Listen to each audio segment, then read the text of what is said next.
ദൈവനാമം മഹത്വപ്പെടുമാറാകട്ടെ. ഇങ്ങനൊരു അവസരം തന്ന ഡാനിയൽ ജോൺ പാസ്റ്റർക്കും ആരോമ ടി വി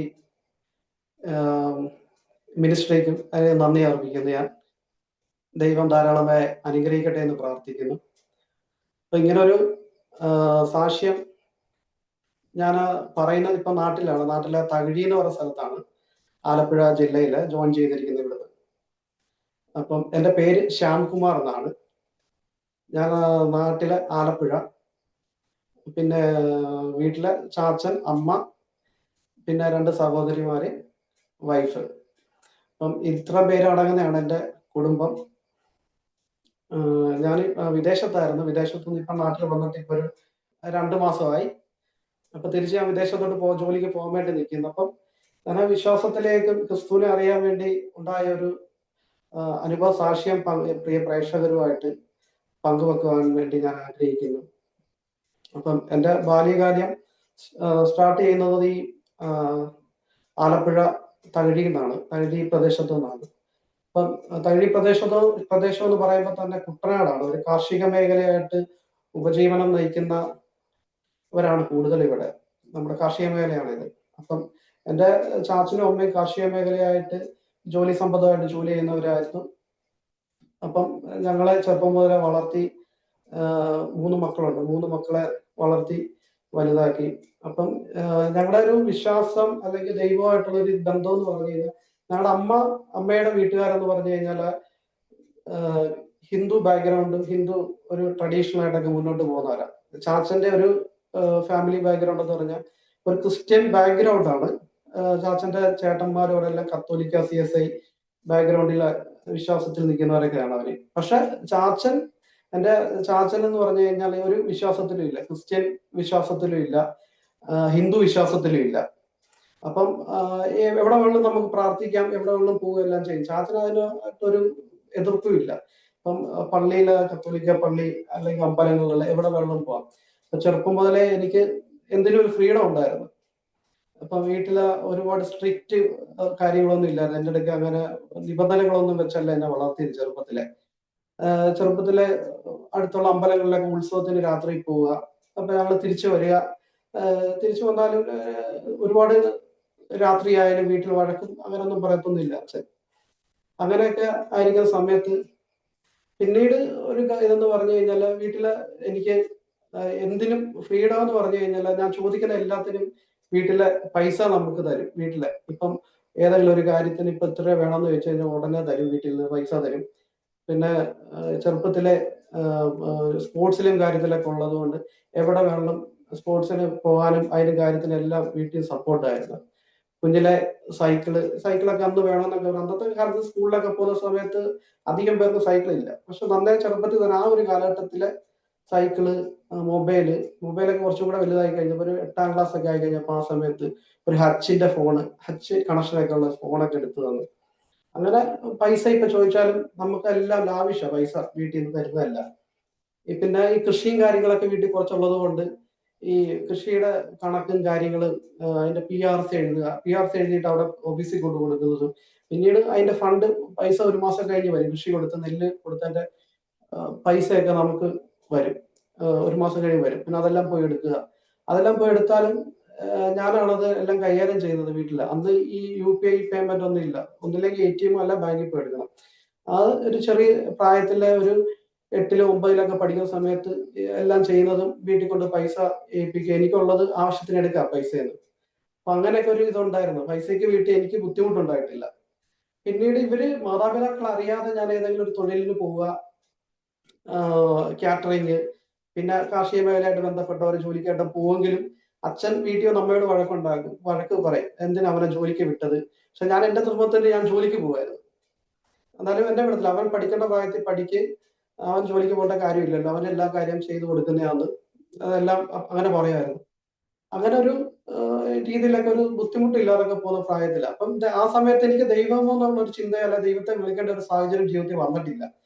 പിന്നെ ദൈവത്തെ വിളിച്ചിട്ടുള്ളത് എന്റെ ഓർമ്മയിൽ എന്ന് പറഞ്ഞു കഴിഞ്ഞാല് ഏതെങ്കിലും ഒരു മത്സരങ്ങളിലൊക്കെ സ്പോർട്സിലൊക്കെ പങ്കെടുക്കുമ്പോൾ ദൈവമേ എനിക്ക് ഫസ്റ്റ് കിട്ടണേ, അല്ലെങ്കിൽ എനിക്ക് അവിടെ മുന്നിൽ എത്തണമേ എന്നുള്ളൊരു ചിന്തയുണ്ട്. ആ ചിന്തയിൽ നിന്ന് ദൈവമേ എന്ന് ഞാൻ വിളിക്കും. ആ ഒരു ചിന്തയേ ഉള്ളു. പിന്നെ ഞങ്ങളുടെ വല്യമ്മച്ചിയും വല്യച്ഛനൊക്കെ ഒരു കത്തോലിക്ക ഒരു ഇതിലായിരുന്നു. അപ്പൊ എന്നെ ചെറുപ്പത്തിൽ പെരുന്നാളിനൊക്കെ കൊണ്ടുപോയിരുന്നു ഈ അടുത്തുള്ള കത്തോലിക്ക പള്ളിയിലൊക്കെ. അപ്പം കൊണ്ടുപോയപ്പോ ഞാൻ ആ പള്ളിയിലെ പെരുന്നാളിലെ പ്രദക്ഷിണവും പിന്നെ ആ ഒരു രൂപമൊക്കെ എഴുന്നള്ളിക്കുന്ന ഇതൊക്കെ കാണുമ്പോൾ ഞാൻ ഓർക്കാറുണ്ട്, ദൈവം എന്നുള്ളൊരു ഇത് ചിലപ്പം ഇവരെ ആയിരിക്കും ഏറ്റവും കൂടുതൽ ദൈവത്തിന് ഇഷ്ടം, ഇവരുടെ കയ്യിലാണ് ദൈവം എന്ന് ഞാൻ ചിന്തിച്ചിട്ടുണ്ട്. അതുപോലെ ഞാൻ അമ്പലത്തിൽ പോകുമ്പോൾ രാത്രിയിലെ ഗാനമേള കാണി, ഞാൻ കുഞ്ഞുനാളിൽ പോകുന്ന സമയത്ത് ഗാനമേള കാണാനൊക്കെ പോകുന്ന സമയത്ത് അവിടുത്തെ പരിപാടിയും പള്ളിവേട്ട അങ്ങനെയൊക്കെ കാണും. ഞാൻ അപ്പോഴും ഓർക്കും, ഇവർക്ക് ദൈവത്തെ നേരിട്ട് വിളിക്കാനും ഇവർക്ക് അതിനുള്ള ഒരു ഭാഗ്യമുണ്ട്, ഇവരെയാണ് ദൈവം എന്ന് ഞാൻ ചിന്തിക്കും. എന്നെ സംബന്ധിച്ച് ദൈവം എന്ന് പറഞ്ഞാൽ ഏതാണെന്ന് അറിയത്തില്ല, എല്ലാം ദൈവമാണ് എനിക്ക്. എല്ലായിടത്തും ചെല്ലുന്നുണ്ട്, എല്ലായിടത്തും. അപ്പൊ നമുക്ക് ദൈവത്തെ വിളിക്കേണ്ട ഒരു കാര്യമൊന്നും ആ സമയത്ത് വന്നില്ല. മാതാപിതാക്കളെല്ലാം നമുക്ക് സാധിച്ചു തരും അന്നത്തെ പ്രായത്തിൽ, സാമ്പത്തികമായിട്ടാണെങ്കിലും ഏത് കാര്യത്തിലാണെങ്കിലും. അങ്ങനെ ഇരിക്കുമ്പോ എൻ്റെ ഒരു ഹൈസ്കൂൾ വിദ്യാഭ്യാസമൊക്കെ കഴിഞ്ഞ് 10th സ്റ്റാൻഡേർഡിലേക്കൊക്കെ ഞാൻ ആയി. 10th സ്റ്റാൻഡേർഡിലേക്ക് ആകുന്ന സമയത്ത് 10ാം ക്ലാസ്സിലാവുന്ന സമയത്ത് നേരത്തെ ക്ലാസ് തുടങ്ങും. അതായത് ഒരുപാട് പോർഷൻസ് ഒക്കെ ഉള്ളതുകൊണ്ട് അതൊക്കെ തീരേണ്ടത് കൊണ്ട് ഒരു മാസം മുന്നേ ഞങ്ങൾക്ക് ക്ലാസ് കിട്ടും. അങ്ങനെ 10ാം ക്ലാസ്സിലെ ക്ലാസ് ഒക്കെ തുടങ്ങി ഞങ്ങളുടെ. പിന്നീട് അതുപോലെ തന്നെ ക്ലാസ് ഒക്കെ അറ്റൻഡ് ചെയ്ത് പോകാൻ തുടങ്ങി. അപ്പൊ ആ സമയത്താണ് ഞാൻ ദൈവത്തെ അറിയാനുള്ള ഒരു മുഖാന്തരം എൻ്റെ ജീവിതത്തിൽ സംഭവിക്കുന്നത്. എന്ന് പറഞ്ഞാൽ ദൈവം എന്ന് പറഞ്ഞൊരു ചിന്ത എനിക്കില്ല ആ സമയത്ത്. എന്നത്തെ പോലെ സ്കൂളിൽ പോയിട്ട് തിരിച്ചു വന്ന് വീട്ടിൽ വന്ന് കിടന്ന ഒരു സമയത്ത് കട്ടിലിൽ ഇങ്ങനെ കിടക്കുമ്പോൾ പെട്ടെന്ന് നല്ല ഉറക്കം, ഒരു ഡീപ്പ് സ്ലീപ്പാണ് ആ സമയത്ത്. നല്ല ഉറക്കത്തില് മേത്തൂടെ ഒരു ശക്തി പെട്ടെന്ന് പാസ് ചെയ്യുന്ന പോലെ എനിക്ക് അനുഭവപ്പെട്ടു. പെട്ടെന്നായിരുന്നു അത് സംഭവിച്ചത്. ഞാൻ പെട്ടെന്ന് ഇങ്ങനെ ചിന്തിച്ച് പിന്നെ ഉറക്കത്തിലേക്ക് മയങ്ങിപ്പോയി. പിറ്റേ ദിവസം സ്കൂളിൽ പോകുന്ന നേരത്ത് കുളിച്ച് യൂണിഫോം ഒക്കെ ഇടാൻ നേരത്ത് ഞാനിങ്ങനെ ചിന്തിച്ച്, ദൈവം ഇന്നലെ എന്താണ് ദൈവം സംഭവിച്ചത്, ദൈവമേ ഞാൻ ചിന്തിച്ചില്ല, എന്താണ് ഇന്നലെ അങ്ങനെ സംഭവിച്ചെന്ന് ഇങ്ങനെ ചിന്തിച്ച്. അപ്പൊ അവിടുന്ന് തോന്നലായിരിക്കും, കാരണം നമ്മൾ ഉറക്കത്തിലൊക്കെ ചില സമയത്ത് നമ്മൾ ചിലപ്പോൾ കുഴിയിലോട്ടൊക്കെ വീഴുന്നു, അല്ലെങ്കിൽ കാർ ഓടിച്ച് പൊക്കയിലോട്ട് വീഴുന്നത് ഇതുപോലെയുള്ള സ്വപ്നങ്ങൾ കാണാറുണ്ട്. അപ്പൊ സ്വപ്നത്തിൽ നിന്ന് നമ്മളിങ്ങനെ അതേപോലെ ഏതെങ്കിലും സ്വപ്നമായിരിക്കും ഞാൻ വിചാരിച്ചു. അപ്പൊ ഞാൻ ഈ കാര്യം അങ്ങ് വിട്ട്. ഇങ്ങനൊരു അനുഭവം ഉണ്ടായത്. പഴയതുപോലെ എൻ്റെ ഒരു സ്കൂൾ ജീവിതം, പോവുക തിരിച്ചു വരിക പഠിക്കുക അങ്ങനെയുള്ള ഇതായിട്ട് പോയിക്കൊണ്ടിരിക്കുകയാണ്.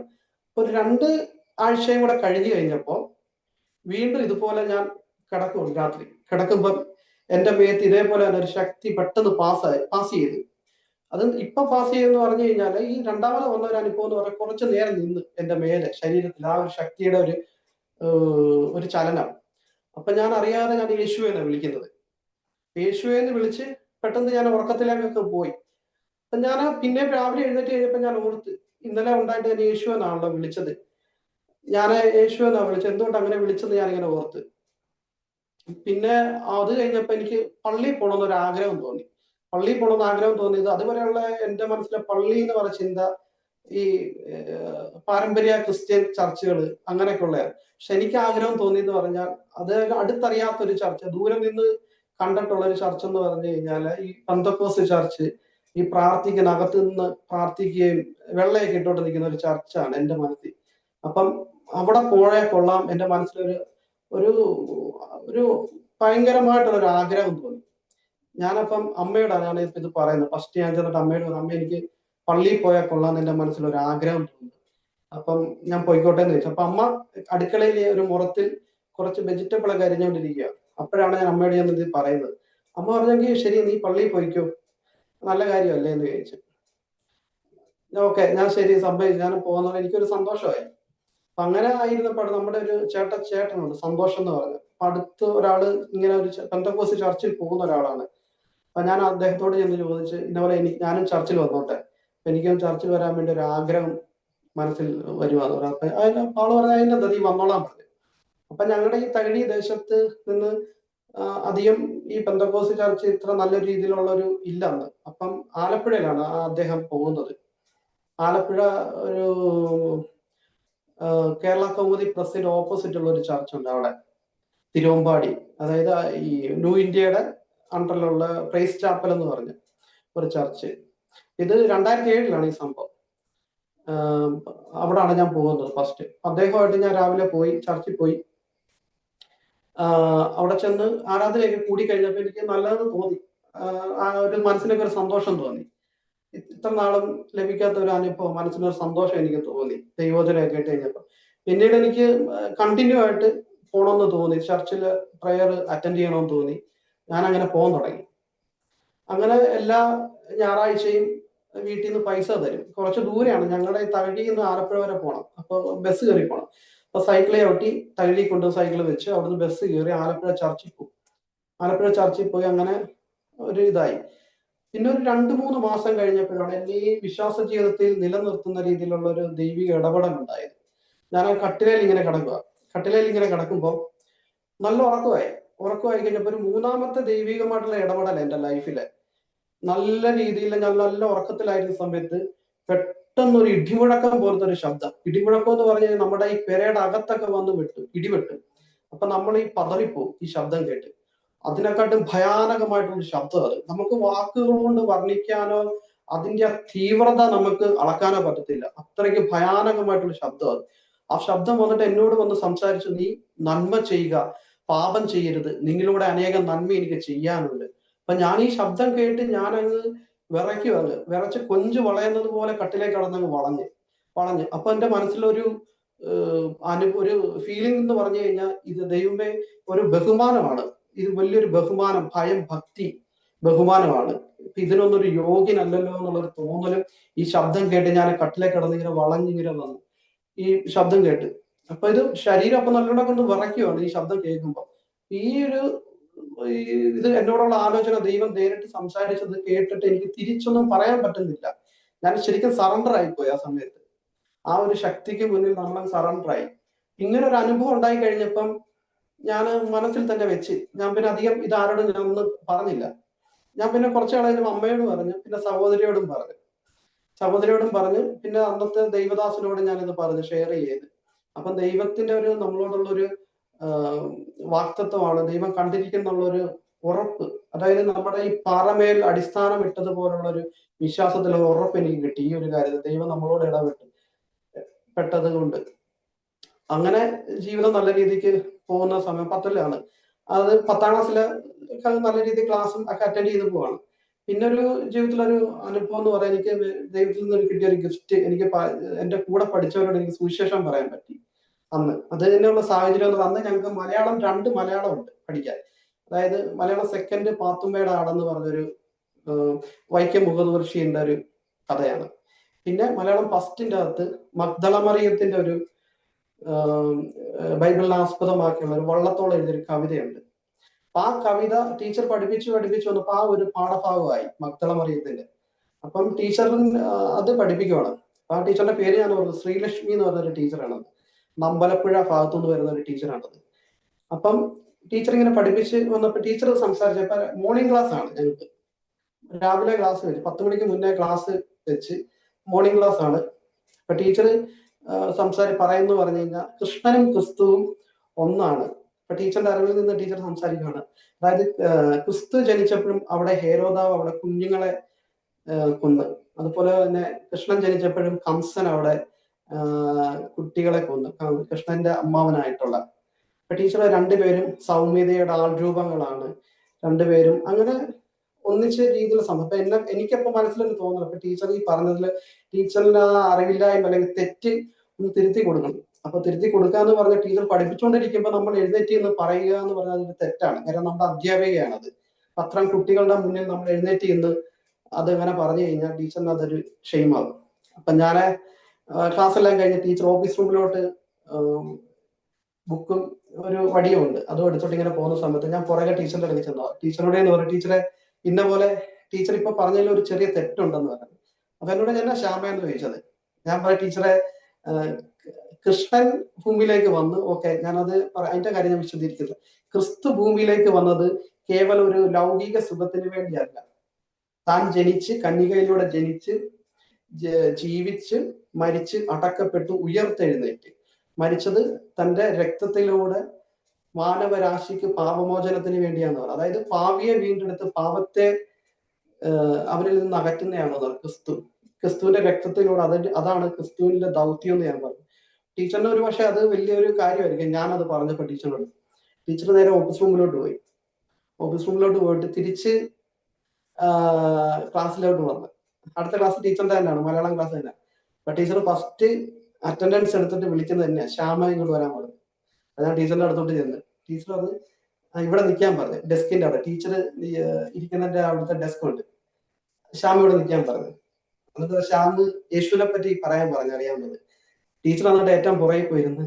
ഞാൻ എന്റെ കൂട്ടുകാരോട്, കൂടെ പഠിച്ച ആ ഒരു 10-45 കുട്ടികളുണ്ട്, ടീച്ചറിനോട് ബൈബിളിനെ പറ്റി ഞാൻ പറഞ്ഞു. ബൈബിളിനെ പറ്റി പറഞ്ഞ അതൊരു അനുഭവം എന്ന് പറഞ്ഞു കഴിഞ്ഞാൽ, എനിക്ക് അന്ന് വരെ ബൈബിൾ ഞാൻ അധികം വായിച്ചിട്ടുമില്ല, ഇതുപോലെ കേൾവി പ്രസംഗങ്ങൾ അധികം കേട്ടിട്ടില്ല.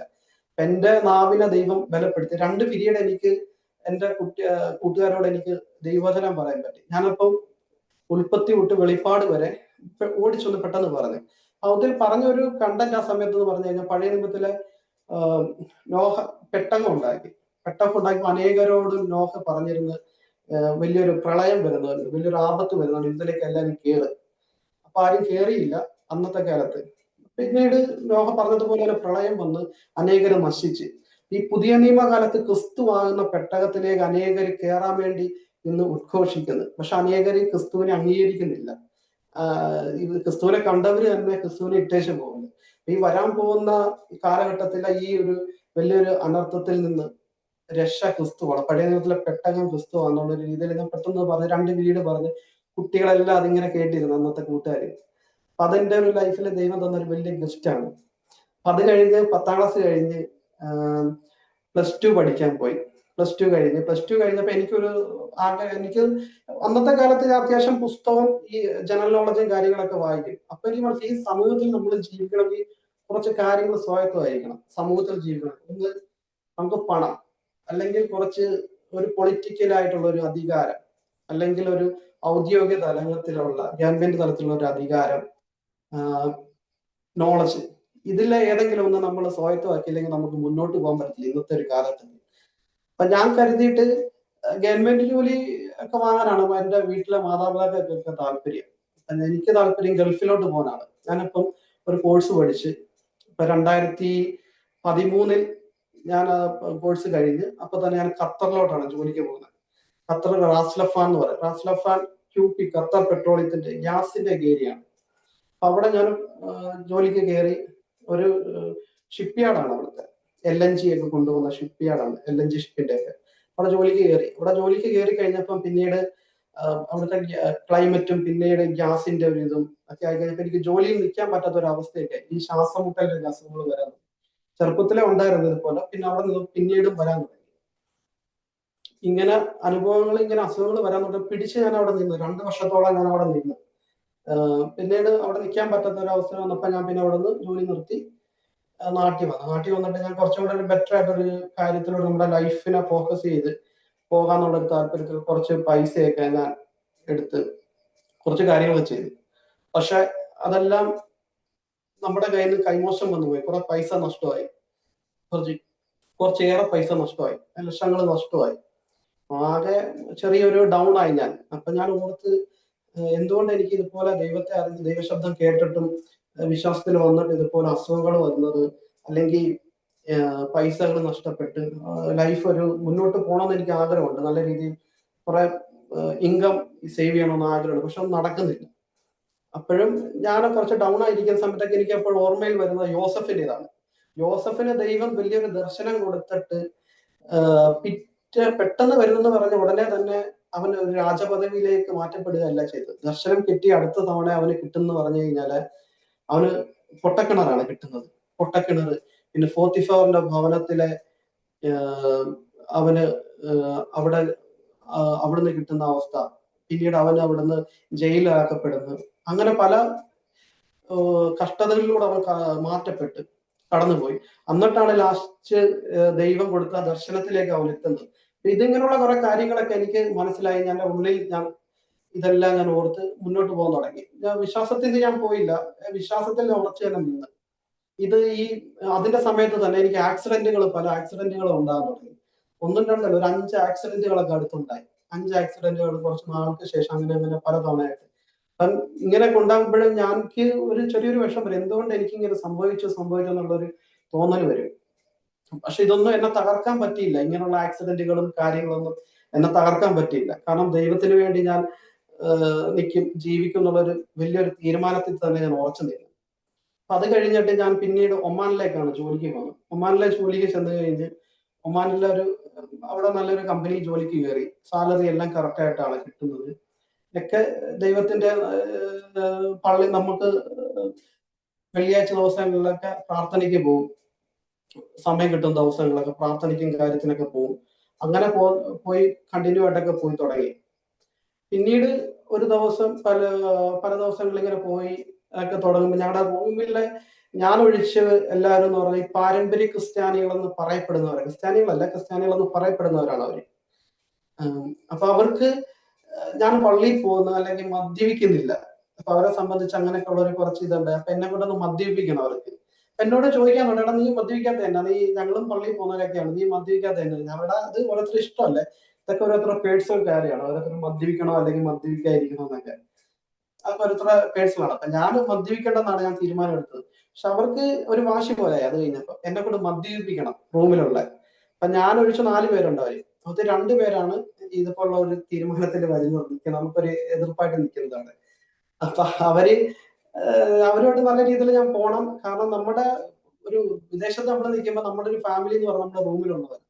അപ്പം അങ്ങോട്ടും ഇങ്ങോട്ടൊക്കെ സഹകരിച്ചൊക്കെ പോകുന്നു, അവരും ഇങ്ങോട്ട് സഹകരിക്കും. അപ്പൊ ഞാൻ അതിൽ കൂടുതൽ അവർക്ക് സഹായങ്ങൾ ചെയ്തിട്ടുണ്ട്. അത് എന്ന് പറഞ്ഞാൽ പല സമയത്ത് പൈസകളായിട്ടാണെങ്കിലും എന്തെങ്കിലും റോഡിങ്ങിനും കാര്യത്തിനൊക്കെ ഞാൻ അങ്ങോട്ട് കൊടുക്കും. കാര്യം അതെല്ലാം ചെയ്യുന്നവരെ നമ്മുടെ ഒരു ഫാമിലി എന്ന് പറഞ്ഞാൽ നമ്മുടെ റൂമാണ് അവിടുത്തെ. അപ്പൊ അതുകൊണ്ടൊക്കെയാണ് ഞാൻ അങ്ങനെ ചെയ്യാൻ ചെയ്തത്. പക്ഷെ അവർക്ക് അതൊന്നുമല്ല, അവർക്ക് ഞാൻ മദ്യപിക്കണം. അവരപ്പൊ പിന്നീട് പറയാൻ തുടങ്ങി, എടാ നീ ഞങ്ങളോട് അങ്ങോട്ടൊന്നും വരുന്നില്ല എന്ന് ചോദിക്കും. അപ്പൊ എവിടാ വരുന്നത് ചോദിക്കുന്നത്, ബാറിൽ വരുന്നില്ല. ബാറില്ല, അവിടെ ബാറുണ്ട്, അവിടെ ബാറിൽ വരുന്നില്ല. ഞാൻ വേണം അങ്ങോട്ട് വരാൻ എനിക്ക് താല്പര്യമില്ല. അങ്ങനെ പിന്നീട് അവർ ചെയ്തെന്ന് പറഞ്ഞ ഒരാൾ ചെയ്തെന്ന് പറഞ്ഞു കഴിഞ്ഞാല് പിന്നീട് എന്നെ അവർക്ക് അങ്ങോട്ട് അക്സെപ്റ്റ് ചെയ്യാൻ പറ്റാത്തതായി. കാരണം നമ്മൾ അവരോട് ഇങ്ങനെയുള്ള കുറെ കാര്യത്തോട് ചേരുന്നില്ല. അതെന്റെ ഒരു തീരുമാനമാണ്, ചെറുപ്പത്തിലെടുത്ത ഒരു തീരുമാനമാണ്. ജീവിക്കുവാണെങ്കിൽ നമ്മളെ കൊണ്ട് പറ്റുന്ന രീതിയിൽ ദൈവത്തിന് വേണ്ടി ജീവിക്കുക, നമ്മളെ കൊണ്ട് പറ്റുന്ന രീതിയിൽ. അപ്പൊ അതിലൊരു തീരുമാനമാണ് ഞാൻ മദ്യപിക്കത്തില്ലെന്നുള്ളത്. അപ്പം അത് ഇനി ആരും ശ്രമിച്ചെന്ന് പറഞ്ഞാലും അങ്ങനെ ചെയ്യത്തില്ല. ഈ വിശ്വാസത്തിൽ ഉറച്ചു നിൽക്കും എന്നുള്ളത് എന്റെ തീരുമാനമാണ്. അപ്പൊ അങ്ങനെ ഇരിക്കുന്ന സമയത്ത് ഇവര് ഒരു ദിവസം ഞാൻ കട്ടിലേക്ക് കിടക്കുന്ന സമയത്ത് ഇവര് അപ്പുറത്ത് മാറി നിന്ന് മദ്യപിക്കുകയാണ് അവര് റൂമില്. എടാ ഇല്ല പെപ്സി എന്നു പറഞ്ഞു. ഞാനപ്പോ അവര് നമ്മുടെ കൂട്ടുകാർ തന്നതല്ല പെപ്സി എന്ന് പറഞ്ഞു. ഞാൻ പെട്ടെന്ന് ഓടിച്ചെന്ന് കുടിച്ച് വായിലോട്ട് ഇങ്ങനെ വെച്ച് കഴിഞ്ഞപ്പം പെപ്സി അല്ല അത്, മദ്യം പെപ്സിക്കകത്ത് ഒഴിച്ച് തന്നെയാണ്.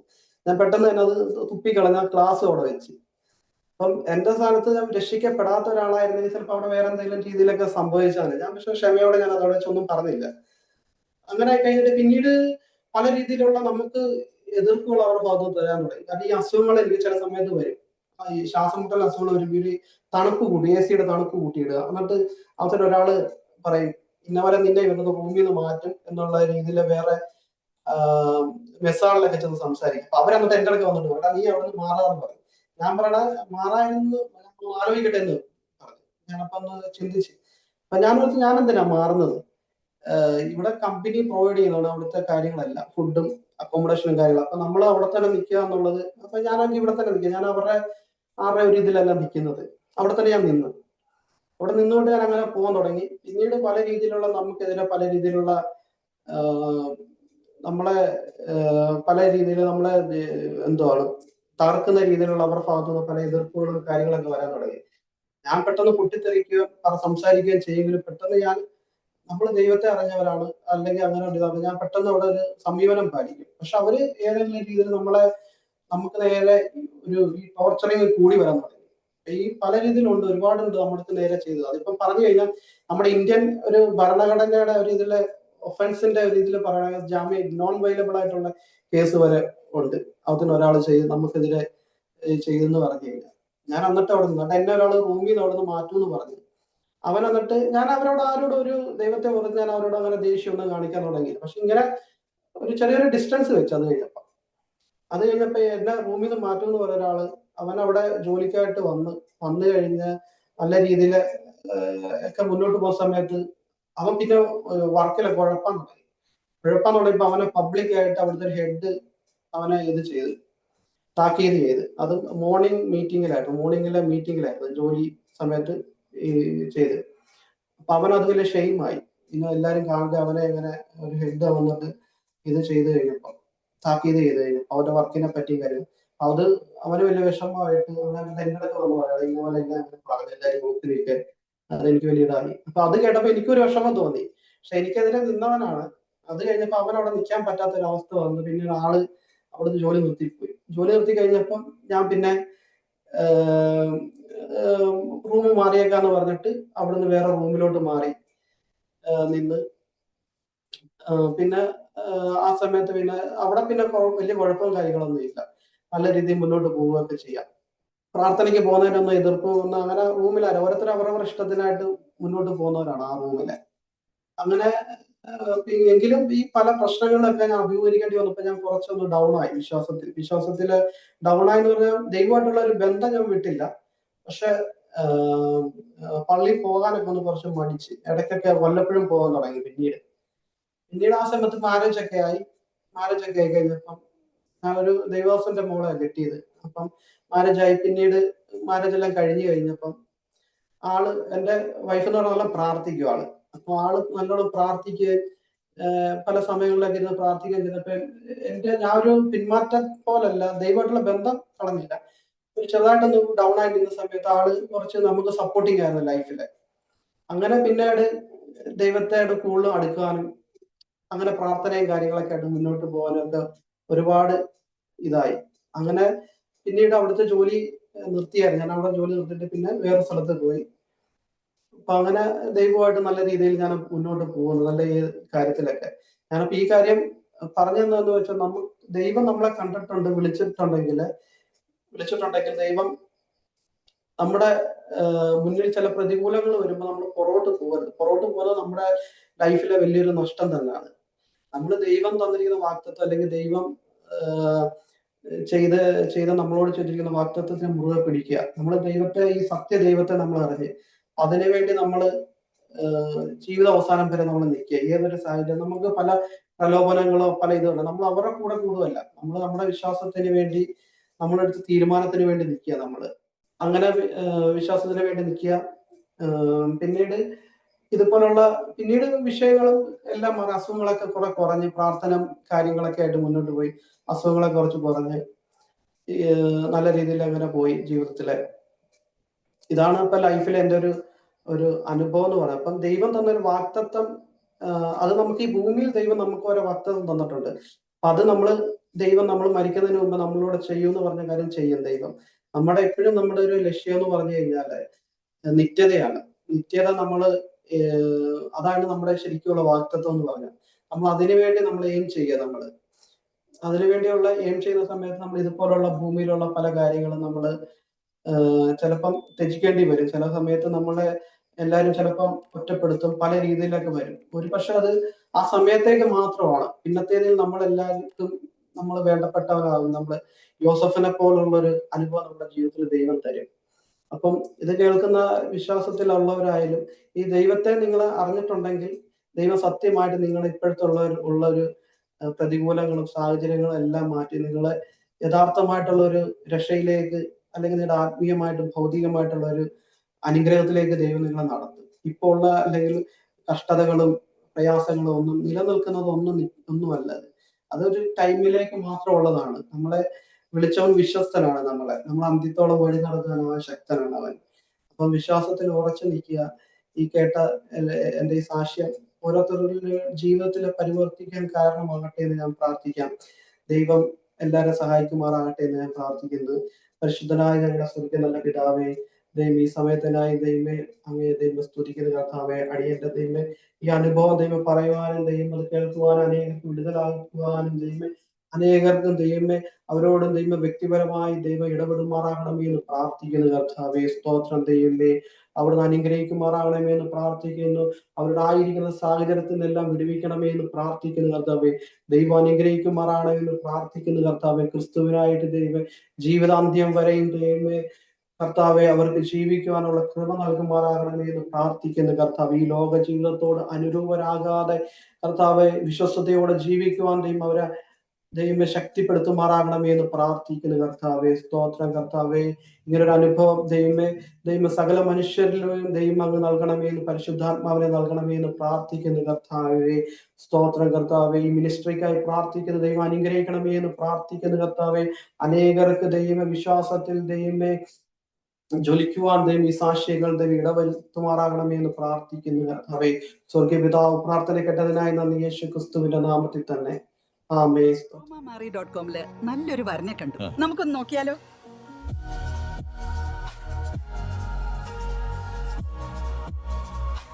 എന്തായാലും നമ്മൾ അറോമ മാറി തെരഞ്ഞെടുത്തത് ശരിയായ തീരുമാനമായിരുന്നു.